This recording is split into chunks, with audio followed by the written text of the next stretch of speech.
নমস্কার বন্ধুরা, সোনাস বিউটিফুল ব্লগে আপনাদের সবাইকে স্বাগত। আশা করি আপনারা সবাই ভালো আছেন। আমি যেদিন ভিডিওটি শ্যুট করেছিলাম সেই দিনটি ছিল জগন্নাথ দেবের স্নানযাত্রা। যেহেতু জগন্নাথ দেবের স্নানযাত্রা ছিল, ঘরে পুজোও ছিল, কারণ সেই দিন ছিল পূর্ণিমা। আমাদের গুরুদেবের সিন্নিভোগ দিতে হয় পূর্ণিমাতে। তাই আমি মার ঘর থেকে যখন আমি ফ্ল্যাটের দিকে যাচ্ছিলাম, তার আগে আমি বাজার করে একেবারে বাড়িতে এসেছি। সেদিন আমি ঘরেতে নিরামিষই রান্না করেছি। সব কিছু ঠাকুরের ওখানে সব কিছু রেখে ফুল, মালা, মিষ্টি ফল এদিকে রান্নাঘরে চলে এসেছিলাম। রান্নাঘরে এসে এক এক করে সব জিনিস সব বাসনপত্রগুলো ধুয়ে নিয়েছি। জলের বোতলের জায়গাটা ভালো করে পুছে নিলাম, স্ল্যাব ভালো করে পুছে নিয়ে সোজা বেডরুমে এসেছি। আপনারা তো সবাই জানেন, আমি পয়সার ব্যাগটা সবসময় আমার আলমারির হ্যান্ডেলের মধ্যে ঝুলিয়ে রাখি।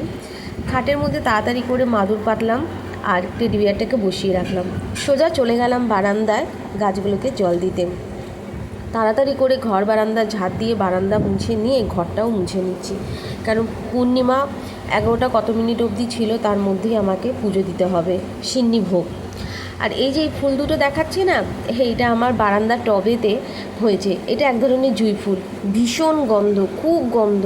সন্ধ্যের পর ফোটে আর সারা বারান্দা গন্ধেতে ম করতে থাকে। এই ফুল দুটো আমি গুরুদেবের চরণে দিলাম। তারপরে তারা মা, লক্ষ্মী ঠাকুর সবাইকে সিঁদুর পরিয়ে দিলাম। ফল অমান্য করে নিচ্ছি আর ওখানে গুরুদেবের সিন্নিভোগও দিয়ে দিচ্ছি তাড়াতাড়ি করে, কারণ আমাকে পূর্ণিমা থাকতে থাকতেই দিতে হবে। সুব্রতদা ফুলে অনেক নীলকণ্ঠ দিয়েছিল ফুলের প্যাকেটে, তাই ওখান থেকে নীলকণ্ঠ ফুলগুলো নিয়ে তারামাকে চারিদিকে খুব সুন্দর করে চন্দনে দিয়ে দিয়ে লাগিয়ে দিয়েছি। খুব ভালো লাগছে না, তাড়াতাড়ি করে ফল অমান্য করে নিচ্ছি। এরপর আমাকে পাঁচালিও পড়তে হবে আর তাড়াতাড়ি করে পুজোটাও দিতে হবে। সবসময় আমি এই যে জায়গাটা ভালো করে পরিষ্কার করে নিলাম। এবার তাড়াতাড়ি করে এটা ধূপকাঠি, প্রদীপ সব কিছু গুছিয়ে নিলাম। এবার আমি পুজো দিতে বসবো।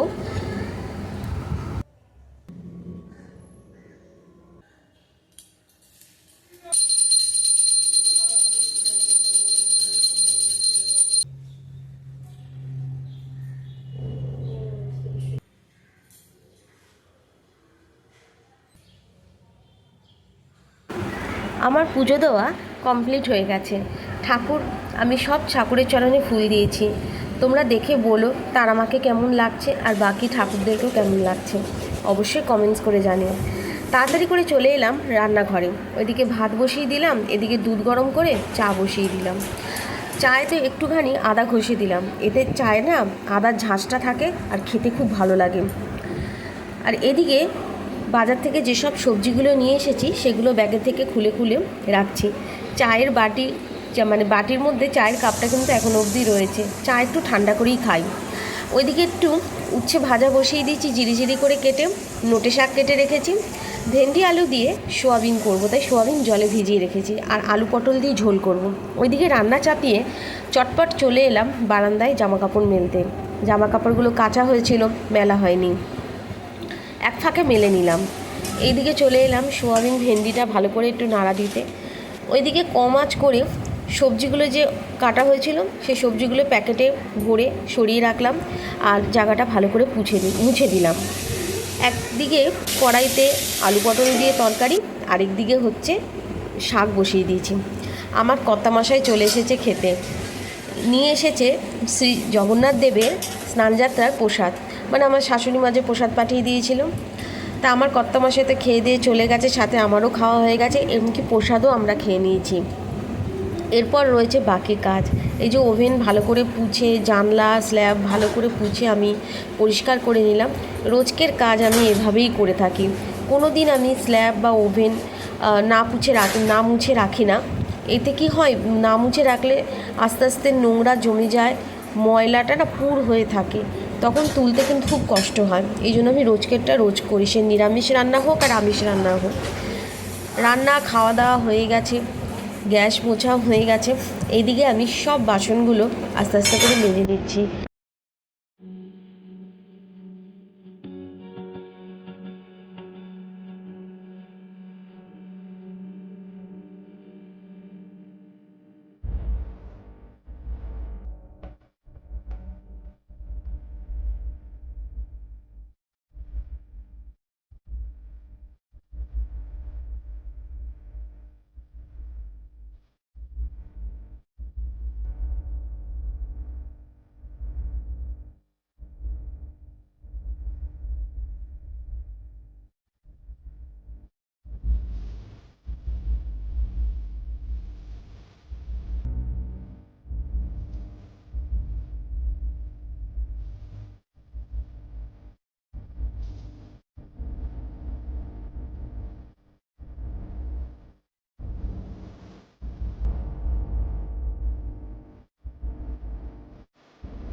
গ্যাস অন করে দুধ বসিয়ে দিলাম। সেই যে সকালে দুধ জাল দেওয়া হয়েছে, তারপরে আর দুধ জাল দেওয়া হয়নি, তাড়াতাড়ি করে তাই দুধটা জাল দিয়ে নিলাম। আর ওইদিকে দুধ জাল বসিয়ে এদিকে জলের বোতলগুলো সার্ফ দিয়ে ভালো করে ধুয়ে নিচ্ছি। কেন আমি প্রত্যেক সপ্তাহে একবার করে জলের বোতলগুলো ধুয়ে নিই।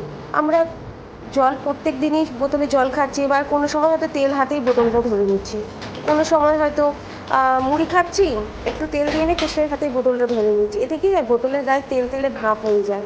এই জন্য প্রত্যেক সপ্তাহে আমি একবার করে জলের বোতলগুলো সার্ফ দিয়ে ভালো করে ধুয়ে নিই।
এদিকে সব জলের বোতল ধোয়া হয়ে গেছে, আর যে বাসনগুলো মাজা হয়েছিল সেগুলো সব উপুত করে করে রাখছি। আর এই জলের জায়গার এই জায়গাটাও পরিষ্কার করে নিয়েছি। রান্নাঘরের কাজ কমপ্লিট হয়ে গেছে বন্ধুরা। ভেবেছিলাম যে একটু হাতিবাগানের দিকে যাব, কিন্তু সে আর যাওয়া হয়ে উঠলো না। আর এদিকে ঠাকুরের বাসনও মেজে নিয়েছি। আর এই যে কটা বোতল রয়েছে, এগুলো ভরে নিয়ে আসবো নিচের থেকে। অনেক দিন পর বন্ধুরা ছাদে এলাম, বেশ অনেক দিন পর। বেশ ভালোও লাগছিল ছাদে আসার পর, হালকা হাওয়া গায়ে লাগছিল, খুব সুন্দর লাগছিল। আসলে এত গরম তো, আর চারিদিকে অনেক বিল্ডিং বাড়ি উঠে গেছে। এই যে একটা বিল্ডিং উঠেছে অনেক তলা উঁচু, আর এই পাশের ছাদেতে খুব সুন্দর একটা মন্দির আছে কালী ঠাকুরের। আর এই পাশের দিকেও একটা উঁচু বিল্ডিং আছে, এটাকে বাগমারি ভিলা বলা হয়।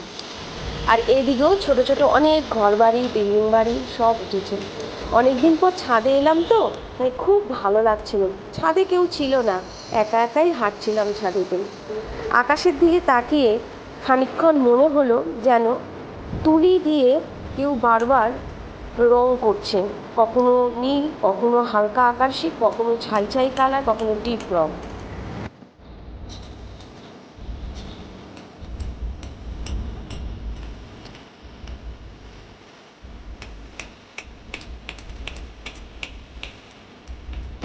বন্ধুরা, আজকের ভিডিওটি কেমন হলো তা অবশ্যই কমেন্টস করে জানাবেন, আর আমার চ্যানেলের সাথে থাকবেন। আমার ভিডিওটিকে অনেক অনেক করে শেয়ার করবেন। আজকের মতো ভিডিওটি এই অবধি।